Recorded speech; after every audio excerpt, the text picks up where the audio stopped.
اگن سلاف گلی بینران د پیشبرکه که لزگین ده لگل دمه بغدا هولا تمام کرنا کابینه حکومت ده و گوهرتنا پوستین بلند نافسازین اولکاری و آبوری ین هری هستیار ده تنه 20 روز لپیش سروک وزیر علی زیدی مانه داکو ارکین خوا تمام بکه بریکو بری خوا بده واشنطن جبو هفدیتنه که لگل سروک امریکی دونالد ترامپ جبون بيتر السيرفي مجاري باخذ انه قوتو بيج بكنها هفكارا مع سميرة علي مندي بمرايا سميرة قالوا افيك نهاد في قونا غدا شما هات يعني قريدانا بوختي ويك تشيه وبيوندياوي بزختين جدرفه بتايبت حكومه امريكي هي يانا بله سيروان دم دفي مجاري ده هرتشته جبركو سرك وزير عراق علي زيدي باش دزانه اگر او بهتا واشنطن بكابينه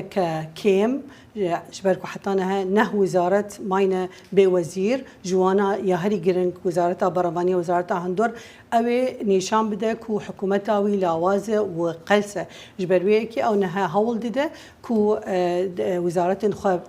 تمام بك وهروها ويجلا جوهرين جي تشيكرنا د بوستن بلند ين امني ود بوست باريزغاري بانكا نافندي عراقي بله سميرة لسر عرضيش اصلا هنا البيشيا سرك وزير عراقي جبوكو فان بوستان بداوي بكو كسنا جوان دابين بك بيغمان استنجيا هري مازن ويا جرينغو يا حساس كومن تشك دارن ينكو دانانا تشكين خار ردكن وقبولنا كان وهروها شروفكار وشافدير سياسي دبينن كو دو فاكتور هنا بيواجويا على زيديرا دمشن او جي فاكتورا فشار امريكاي وريفابريا سلوك ترامبي وهروها فشارة حزب سياسي ومثلا محاصصي وكوتايا فان حزبان او جي رولك ما زند ليزاش سميرة با ليرش تكت بي ببرم امي وقت دزاني دوينه جروبي چاوديري دارایی جروبي حوت ك خۆت ئەزانی ڕێکخراوێکە بۆ بەرەنگاربوونەوەی سپیکردنەوەی پارە و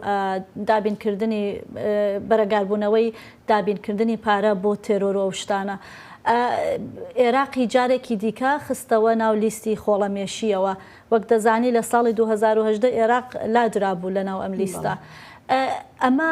تا چەند ئەتوانێت کاریگەر بێ لەسەر هەنگاوەکانی زەیدی بۆ چەکسازیە داراییەکان پیش اوی بیت واشنطن. بله راسته اما براستی بیت زنگی که مترسیدار جبو حکمت علی زیدی و هندک دیبیجن اف یک صدما